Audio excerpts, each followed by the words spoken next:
Então, vamos continuar, né? E vamos dar sequência aqui aos nossos vídeos e a gente vai falar agora da coleta.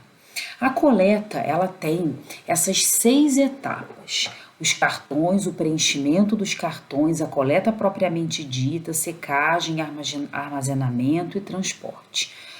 Vamos explicar um pouquinho, né, dos nossos cartões.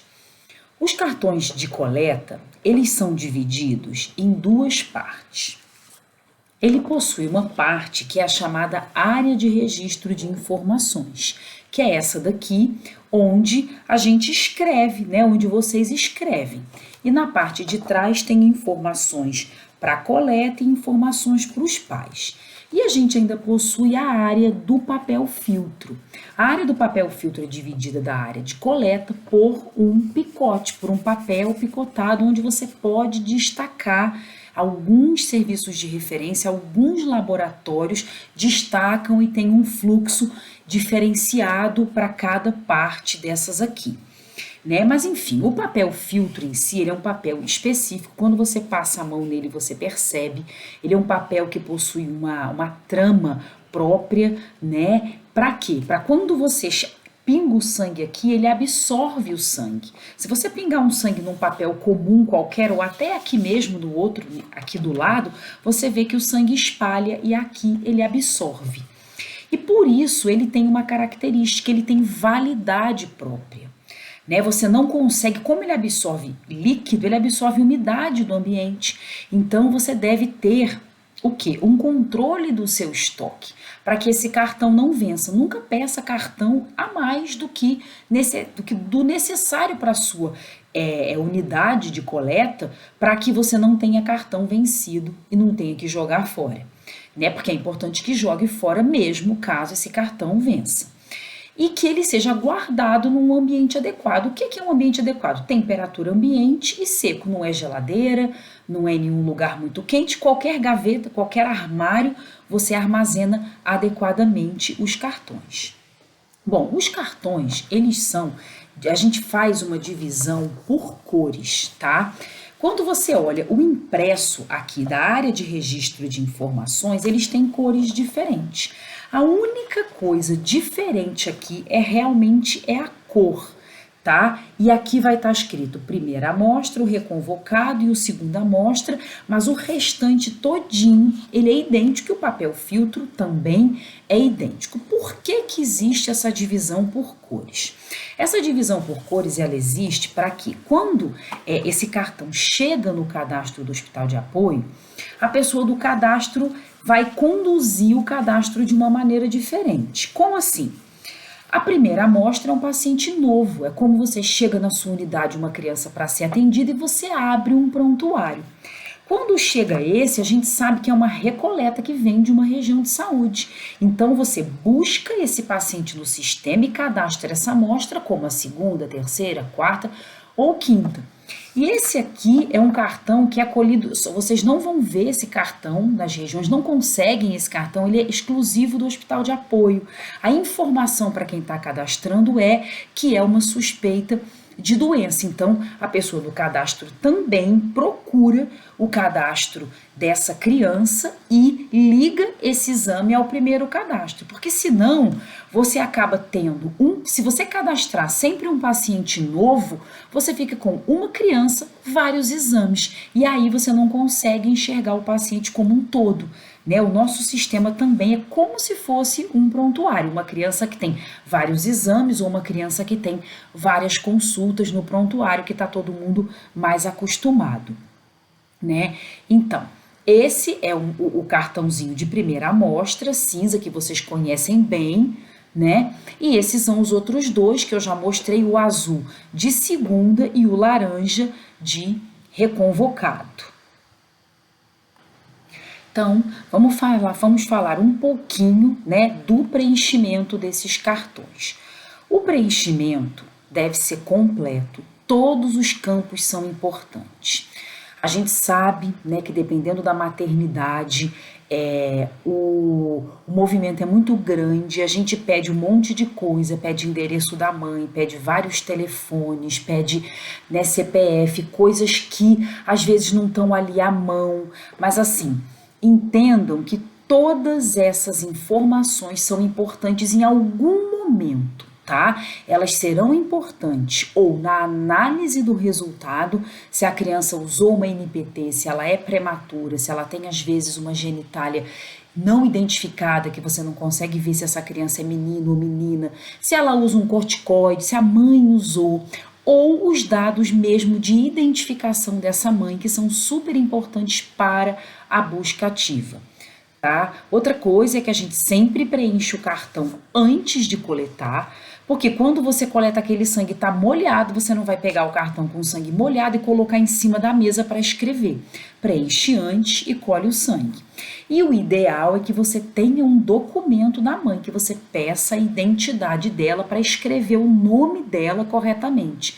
Quem preenche o cartão com o prontuário eletrônico, com o TrackCare, ou o ESUS, corre o risco de errar, porque é muito comum erro do nome dessas mães, tá? Nesses prontuários. Bom, vamos passar então agora para a coleta propriamente dita. Na coleta, eu vou começar falando com vocês um pouquinho das lancetas e depois das técnicas. A gente tem lanceta específica para punção de calcânio, tá? Ah, por que ela é específica? Por que ela é diferente? Primeiro que essas lancetas de punção de calcânio, elas seguem atualmente as normas, né, de segurança do trabalho, porque elas são retráteis. Então, você, depois que você utiliza ela, você não consegue utilizar de novo e não tem o risco do profissional se furar porque a agulha recolhe. E elas têm uma especificação própria, né? Uma especificação de diâmetro e de profundidade que faz com que essa agulha penetre bem no calcânio e forme uma grande gota. Tá? O que a gente não vê, por exemplo, se você utilizar lanceta de glicemia capilar no pezinho, você não consegue. A glicemia capilar, você necessita para colocar no glicosímetro naquele aparelho de uma quantidadezinha de sangue muito pequena. Então você nunca vai obter uma gota. E vice-versa também. Se você furar um dedo com essa lanceta, a quantidade de sangue é enorme, demora até mais assim a parar de sangrar, dói mais, é desagradável. Então usem a lanceta certa para o local certo. As lancetas de punção de calcânio, elas são, a aquisição da Secretaria de Saúde é de acordo com o número de nascimentos, então se vocês utilizarem para outros fins, vai acabar na unidade de vocês e a gente não consegue repor esse estoque, porque já foi fornecido o quantitativo para o seu local, para aquele ponto de coleta. Então, a técnica da coleta, a gente tem duas, a gente tem a punção de calcânio e a punção venosa. É muito importante que vocês assistam, vocês podem até dar uma pausa agora nesse vídeo ou assistir ao fim dessa minha fala os vídeos específicos de punção de calcânio e de punção venosa, porque eles vão mostrar com pacientes mesmo como isso é feito. Foi filmado lá no hospital, lá no serviço de referência, para a gente exemplificar melhor. Né? Quando o treinamento ele era presencial, a gente fazia isso com as crianças, lá com vocês, com as crianças na hora para poder mostrar. Uma outra maneira de vocês assim conseguirem ver, para quem nunca fez um teste do pezinho, para quem está começando, né, a adquirir esse conhecimento agora com esse curso, é procurar a maternidade da sua região e passar uma manhã lá, uma semana, para ver bastante punção de calcânio. Porque aí assim, você vai estar num serviço onde isso acontece e você pode ver e até treinar mesmo. Bom, então assim, o importante É assim, para você fazer uma coleta de teste do pezinho, você não precisa de nada demais, tá? Geralmente as maternidades e as UBSs têm um localzinho de coleta, né? O ideal é quando a gente põe que a sala seja sem ventilação artificial. Por quê? Porque geralmente os cartões secam ali. E aí, você não tendo ar-condicionado, é um ambiente mais adequado, mas a gente vai falar um pouco mais disso para frente. E que você tenha sempre os materiais ali à mão. Isso facilita e agiliza muito o momento da coleta. Você precisa ter o cartão, né? A lanceta, álcool, algodão, né? A caixa do pérfuro cortante para jogar a lanceta depois, luva e o suporte para secagem. Né? O bebezinho você pode colher de duas maneiras, na posição de arroto ou na posição de mamada. É muito importante que você fique, quem está colhendo fica sentado, a mãe fica em pé aqui com a criança, tá? Por quê? Porque aí o pé ele fica nessa altura aqui, numa altura fácil para você coletar. Você não precisa deixar o bebê pelado, você pode tirar só o pezinho, o sapatinho, né? Às vezes aquela perna da calça para poder facilitar, não ter a calça ali te atrapalhando. Aquece a mão, limpa com álcool, espera o álcool secar, perfura. Uma dica que eu costumo dar na hora de você perfurar é você apertar assim, você vai fazer o movimento com a lanceta e apertar bem, para que ela penetre tudo que ela tem que penetrar e não assim encoste superficialmente na pele do bebê. Muito importante desprezar a primeira gota, porque ela às vezes tem um resíduo ali de álcool, de alguma coisa na pele e preencher os círculos, tá? Então esses são exemplos de locais de coleta, né? Exemplos não, são os locais de coleta corretos, né? A gente não pode furar, tá no meio do pé do bebê, pro lado. Então, esses locais ali, assim, nas laterais da região plantar, são os locais corretos de coleta, né? Você segura o bebezinho, tá vendo? Você pode segurar, assim, com os dedos abertos ou com a mão em C, e fura com a lanceta, que nem tá mostrando nessa imagem número 2, vocês conseguem perceber que faz até um halo ali. Por quê? Porque a pessoa fez uma pressão ali para apertar, e aí a gota ela forma com muita tranquilidade, tá? Não esquecendo de desprezar a primeira gota, e você preenche os 5 círculos. Né? Uma coisa importante também, tá escrito ali no primeiro quadrado: aguarde a formação de uma grande gota. A gota ela vai formar, às vezes mais rápido, às vezes mais devagar, dependendo da criança. Não tem agonia de começou a sair o sangue, você já encosta, porque não vai preencher o círculo. Deixa formar a gotinha e põe o papel ali, tá? O sangue ele deve passar para o outro lado. Então você tem o seu cartão, você coletou, aí você vira para ver se desse lado aqui você enxerga o vermelho, né? Importante, não completar um círculo pequeno sobrepondo gotas. Ah, não deu, eu vou botar aqui por cima de novo. Não faça isso. Se vocês fizerem do jeito que eu tô falando, esperar a gota formar, é suficiente. A gota pode não encostar naquela borda de 1,5 cm que está desenhado, mas com certeza vai ser suficiente. Vocês vão assistir também o vídeo do laboratório, onde ele mostra isso, onde 5 gotas é mais do que suficiente para a gente fazer o exame, mesmo que ela não esteja encostando lá na borda, tá? Se você chegou no 5º círculo e você achar que realmente tá muito ruim, rasga esse cartão e faz de novo, tá? Porque é importante isso, não tenho, coitado do bebê, eu vou furar de novo. É muito importante, você tá com o bebê ali, às vezes essa mãe vai para casa e você não consegue encontrá-la de novo, tem dificuldade para encontrá-la de novo para refazer o exame. Então, refaça se for necessário. Outra coisa é não encostar o sangue no pé do bebê. Com a criança mexendo o pé, isso não é muito fácil, mas você tá segurando o pezinho aqui, a gota se forma, aí o movimento é de você chegar o papel no pé e não dar um carimbo do pé no círculo, entenderam? Bom, a punção venosa. A punção venosa é o quê? Ela é a coleta de sangue aqui no dorso da mão. onde a pessoa pega uma agulha, pega uma veia, né?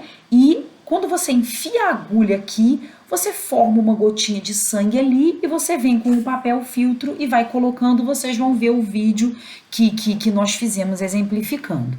Ela é uma punção venosa que ela é feita preferencialmente, principalmente, na verdade, em prematuros. Na verdade, os prematuros você precisa fazer dessa forma, porque dependendo da prematuridade, você não pode furar o calcânio. Aquelas crianças, né, de UTI mesmo, que o pezinho é muito pequeno, dói muito e você pode até furar o osso do calcânio se você utilizar uma agulha daquelas. Mas você pode usar a punção venosa em crianças a termo, desde que você tenha habilidade para isso. O que acontece? Como a nossa coleta aqui no Distrito Federal ela é feita nas maternidades, a gente tem muita maternidade em que a enfermagem tem consegue colher facilmente por punção venosa. E também, às vezes, você aproveita que essa criança vai fazer um outro exame para coletar na mãozinha e fazer o teste do pezinho junto, tá? Muito importante que você faça desse jeito que eu tô falando, que vocês vão ver no vídeo. Você põe a agulha e você depois chega com o papel coletando. Você não vai pegar e fazer uma punção em criança a termo, uma punção de veia, tá? Puxar numa seringa e preencher o cartão. Isso é um erro de técnica, tá? Não façam, porque quando você põe o sangue dentro da seringa, esse sangue já começa a coagular, então você já está diante de, quando você preenche, você às vezes quando aperta, espirra um monte de sangue, você não forma aquela gota com calma. Lembrem que eu falei no início, que o papel filtro tem a trama, que é para receber uma gota que pinga lentamente. Então, se vocês fizerem dessa forma na punção venosa, tá super adequado. Então, vamos falar agora de algumas particularidades da coleta da triagem neonatal. Primeira coisa, jejum. Não tem necessidade de jejum, tá?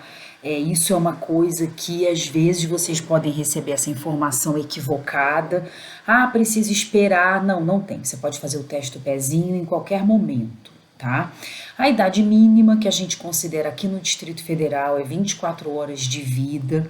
Né, a gente usa uma metodologia que permite isso, a espectrometria de massas em tandem, então ela pega as alterações muito precocemente, e essas alterações precoces, você consegue ver a doença, você não precisa daquela recomendação antiga, que a criança tem que estar lá no 3º dia de vida, que já tem que ter mamado muito bem, para poder pegar a alteração, porque assim, com o mínimo de mamada ela já consegue. Então qualquer criança em condições de alta, a gente sabe que as altas elas acontecem minimamente após 24 horas de vida, ela tem condição de fazer o exame aqui no Distrito Federal, tá?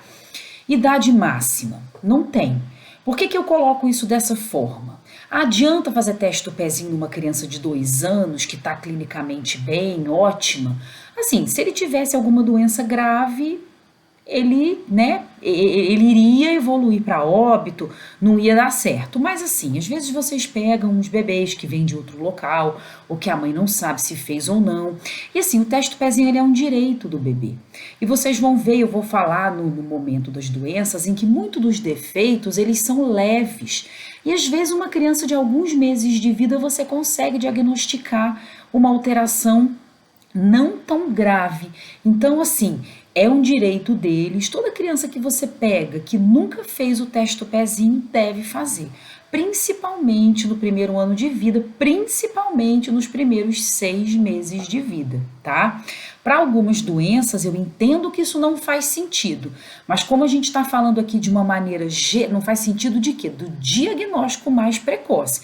Mas como a gente está falando de uma maneira geral, a gente ainda pode ter algum benefício para essa criança, além de ser direito dela.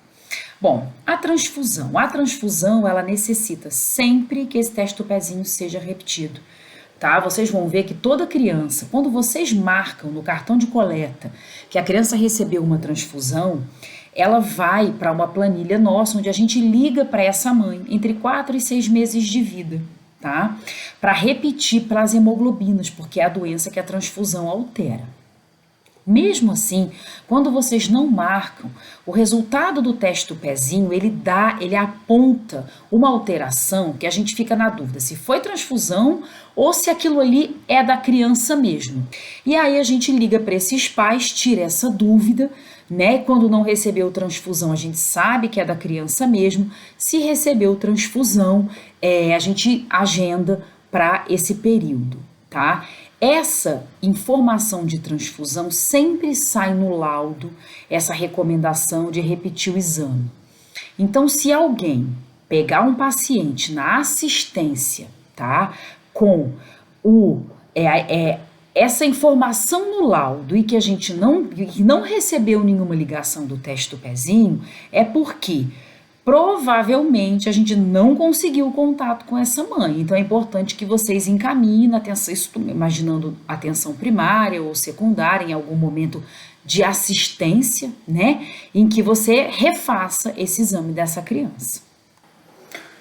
Bom, agora vamos falar um pouquinho da coleta especial, né? Dessa situação que a gente chama das crianças gravemente enfermas, os recém-nascidos pré-termos e os baixo peso. Então, assim, toda criança que ela é prematura ou baixo peso, ou que ela foi admitida numa unidade neonatal de cuidado intensivo, tá? Mesmo sendo a termo, mesmo tendo um peso acima de 2.500 gramas, é uma criança que vai ser submetida, vai ser exposta a vários procedimentos, a drogas, às vezes a nutrição parenteral, a coisas que podem, às vezes, transfusão, né, que podem alterar o teste do pezinho, o resultado. Então é muito importante que essa criança faça 3 exames. Quando que ela vai fazer esses 3 exames?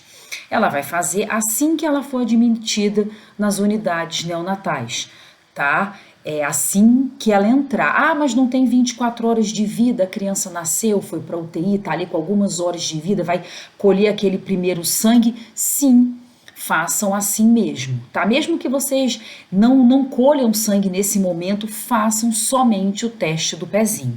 O que não é adequado é você colher do sangue do cordão da criança na sala de parto, tá? É muito importante que essa criança colha um sangue mesmo periférico, mas pode ser com horas de vida, não tem problema. Mas isso é exclusivamente para quem está em unidade neonatal, né? Aí essa criança continuou internada, ela vai fazer uma segunda amostra no 7º dia de vida e uma terceira amostra no 28º dia de vida. Se essa criança recebeu alta, nossa, ela recebeu alta porque a intercorrência dela foi rapidamente resolvida. Ela vai fazer essas outras amostras. Isso vai acontecer com muita frequência na do 28º dia, na atenção primária. Oriente a mãe para que ela procure a atenção primária no 28º dia de vida. Se por acaso você esqueceu de fazer essa amostra admissão, vai lembrar do teste do pezinho no 2º, no 3º dia de vida, tudo bem? Colhe assim mesmo a primeira amostra, não deixe de coletar. Faça a segunda no 7º e a terceira no 28º, sempre assim. Toda criança que nasceu prematura, é o que está escrito no 2º tópico ali, abaixo de 37 semanas, ou seja, né, prematura, ou com baixo peso, ou ela pode ter as duas coisas, ou ela pode ser só prematura ou só baixo peso, e que não precisa de cuidado intermediário, isso tem um número imenso de crianças que são assim. Crianças com 35, 36 semanas, na verdade eu acho que são a maioria dos prematuros, né, que ficam ali no Alcon alguns dias e que vão embora, às vezes vão embora mesmo com 48 horas. Né? Então, essa criança que vai embora com 48 horas, ela vai fazer uma segunda amostra no 28º dia de vida. Então, ela coletou a primeira na alta e vai fazer a segunda na atenção primária no 28º de vida, 28º dia de vida.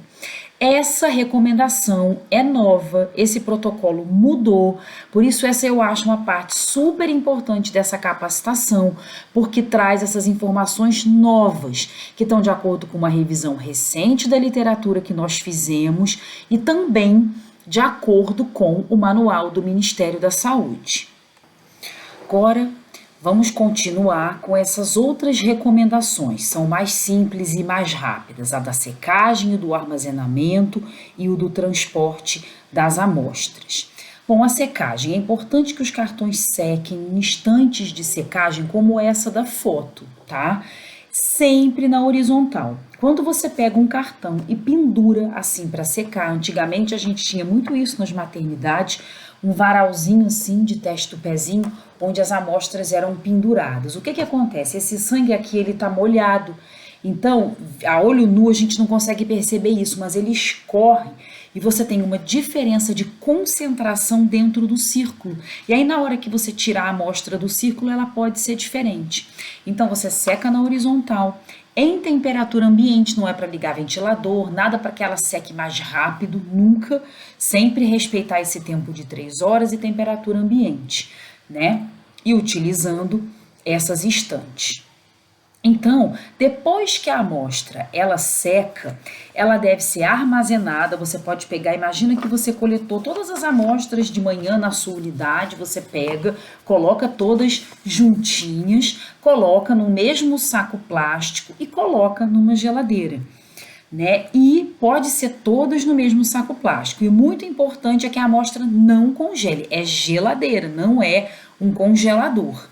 Tá? O tempo que essa amostra pode ficar na geladeira, menor tempo possível. Isso não é uma coisa estabelecida pela literatura, né? O que a gente recomenda é que ela fique ali até o transporte e que o transporte seja feito diariamente, né? Então, aí você tira da geladeira, coloca no local, quando a pessoa do transporte ela leva naquele isoporzinho com gelox, e o ideal é que isso vá todos os dias e fique o mínimo de tempo possível na sua unidade. Bom, então o transporte ele deve ser feito sempre com essa ficha de identificação das amostras, que é uma ficha onde vocês listam todos os exames que estão dentro daquilo ali que está sendo transportado. Quando os exames chegam sem essa ficha, lá no hospital de apoio, a gente recebe sem nenhum problema. Mas essa ficha é uma segurança nossa e também para a unidade que coletou. Porque imagina que o hospital mandou 50 cartões, só 50 cartões. Para mim, aquilo ali está certo. Se eu recebo um papel dizendo que ali tem com 52 nomes, a gente vai fazer um contato para entender o que aconteceu. Então, isso é mais uma etapa de segurança, tá? Antigamente a Secretaria de Saúde, ela tinha um impresso próprio para isso. Hoje, infelizmente, não tem. O que as pessoas têm feito é escrito em qualquer papel, né? A gente aceita, é só ter essa listagem mesmo dos pacientes. Vou falar um pouquinho agora do laboratório, tá? Existe um vídeo específico mostrando o momento da picotagem, é muito interessante que vocês assistam. Então, quando esse cartão chega no laboratório, a gente recebe, faz uma inspeção inicial, porque muitas das vezes tem algum erro, algum problema ali que já inviabiliza a entrada daquela amostra no laboratório. Por exemplo, um lote todo molhado. Às vezes o gelo, aconteceu alguma coisa que molhou esses cartões no transporte. A gente liga para a unidade e tenta recoletar. Ou então, se as crianças já tiveram alta, a gente tem que ligar para cada mãe, tá? E vai para o cadastro. No cadastro, a criança recebe uma etiquetinha com código de barra, como vocês estão vendo ali nessa foto, e a partir do momento a gente só trabalha com ela, então não tem nenhum perigo de troca de amostras. Tá? Ele vai para o aparelho do picote, que tem o vídeo específico, e a partir daí ele é distribuído em 5 equipamentos para fazer todos aqueles exames. É muito comum que a gente faça a repetição na mesma amostra, tá? Depois que o exame está todo pronto, o resultado é liberado. Existe um outro vídeo específico de liberação do resultado, e esse resultado sendo alterado, esse paciente é encaminhado para a busca ativa. O que é a busca ativa? É a ligação para fazer contato com essa família. Então, agora nós vamos falar um pouquinho da busca ativa. Então, nós ligamos no hospital de apoio, tá? Todo o setor de busca ativa é concentrado lá, né? Faz parte do trabalho do laboratório, do serviço de referência, para cerca de 600 crianças por mês. É um trabalho muito grande. A deficiência de G6PD, ela é uma doença muito comum, só para essa doença a gente liga para um número enorme, quase 200 crianças por mês. A gente utiliza ligação e o WhatsApp. Por isso que se o cartão estiver bem preenchido e a gente tiver um telefone que você localiza rapidamente a mãe, você já tem assim 70% dessa etapa cumprida. A gente, nesse momento, está utilizando a regulação para a localização de alguns pacientes. Quando o paciente está internado, a gente liga para o hospital onde esse paciente está internado e pede a coleta para vocês. Assim, quem é da maternidade, está nos assistindo, sabe que a gente faz isso. E quando precisa, o serviço social entra. Crianças de difícil localização, que não têm condições financeiras de vir, que às vezes se recusam a vir. Então, é um trabalho de parceria com o serviço social. Na verdade, o serviço social faz parte da equipe multidisciplinar que assiste essas crianças, né? E essas crianças, então, por fim, são encaminhadas à consulta para quando, depois de repetida a amostra continua alterada. Então, a gente vai falar agora um pouquinho sobre a parte hospitalar. O acompanhamento dessas crianças, ele é feito no hospital de apoio, no hospital da criança e no HMIP, tá? O agendamento, ele é feito de acordo com a doença, de acordo com o fluxo específico para cada doença. Quando eu falo em agendamento, às vezes isso pode remeter a uma coisa demorada, mas não é não. Todos os ambulatórios têm vagas toda semana para as primeiras vezes de triagem neonatal, porque é uma criança que não pode esperar.